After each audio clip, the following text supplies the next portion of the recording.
Well, welcome to Joy Workout number 63. Today happens to be Easter and the last day of Passover, which positions me to really want to bring out Reverend Sassy Shorts.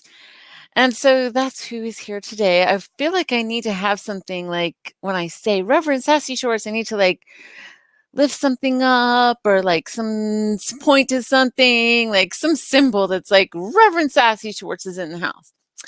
So, phrase for the day, joy workout for the day is resurrecting buried joy. And if you're listening to this after Easter / Passover, which, by the way, congratulations to all the Jewish people who've been not eating any leavened bread this week, I hope that your movements are smoother now after your 8 days of matzah. Anywho, resurrecting buried joy. Resurrecting joy. Where does joy live? Joy lives in the heart. So if you're listening to this any day of the year, you can do this. You can imagine joy rising up. I got this quote. I think I read it a few days ago, but I can't remember. I've been so immersed in this book called Wonderworks by Angus Fletcher. And the quote is, gently thawing out the heart and resurrecting buried joy inside. So in our sanctuary ebook, what are we doing in there? We're gently thawing out the heart. We're like, wait a minute, it's okay. Sometimes I feel like when I'm talking to someone who has suffered with type 2 PTSD, like they're kind of like um, a dog that is like a rescue dog and they're under the bed, and I'm like, come on out, it's okay, it's safe, it's all right. Thawing out the heart and resurrecting buried joy inside. So what do you feel when you hear those words, resurrect joy? What do you feel inside? Like how does that touch you? Obviously, since I keep talking about it with so much enthusiasm, it really touches me because it assumes that it's there. It assumes that it's there and it's wanting to rise up. So the message from Reverend Sassy Shorts is rise up, beautiful one. Arise, my love, which is from the Song of Solomon. I told you Reverend Sassy Shorts was in the house today. Woo!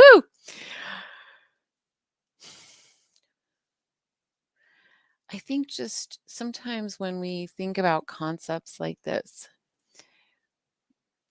I think it's important to practice the art of just letting your mind and your heart gently simmer in the words.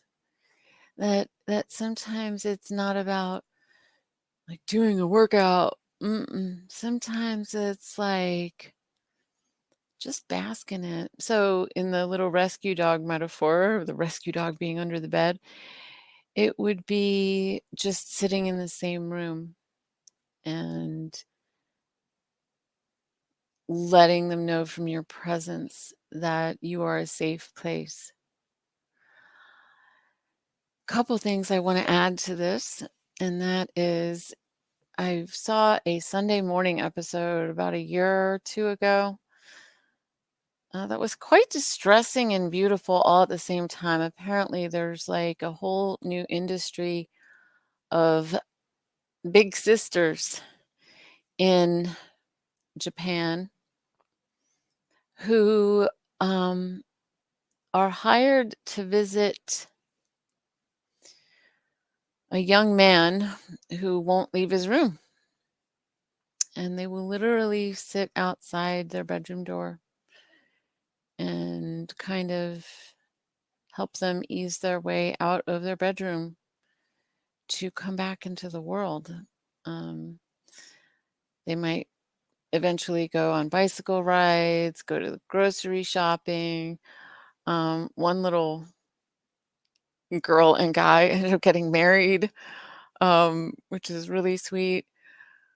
I'm sharing this with you because I want you to know that whatever you might be feeling, you're not alone. There's a whole industry of this, an industry, and there's so much shame among the Japanese families who have this, that it's like this kind of a secret thing. So, um, remember from the Sanctuary ebook that um, shame that's kept in secret festers and grows. And so I don't want you to feel alone if you're feeling that. The other thing I want to offer up to you is that one of the most healing things that you can ever do for yourself is to reach out and support someone who's had similar challenges to what you've had. That's the reason that Alcoholics Anonymous works so well. It's the reason that group therapy is so empowering, because when you've been there and you share your experience, they say in the AA meetings, I've not been an alcoholic, but I did attend AA for a while because I was looking for spiritual and psychological foothold that would actually like reach the spot in me that was looking for healing. What they call it is experience, strength, and hope. You share your experience, strength, and hope. And when you do that, you share your story, you share your experience. And when you do that, there is a brain chemistry that rises up in you that creates a feeling of greater strength, greater self reliance, a feeling of generosity, feeling like you are. That your story can make a difference, that the thing that you went through maybe can help somebody else without trying to force a result or anything like that. Um, doing these joy workouts is so good for me. I do them because they're really good for me. And I hope that you get to experience the ripple effect of that. I end up feeling more centered, more clear, more energized, because I feel like I'm giving something and I feel like I have a reason to give, because there are other people who are just like me who have felt alone in their uniqueness, alone in their authenticity, alone in the fullness of love that lives inside of them. And when we support each other and letting that out, that makes the world go round. So that is the end of this little sermon. I encourage you to resurrect joy. And thank you for being here with me today. Thank you for growing together with me. Have a wonderful rest of your day or evening wherever you are in the universe.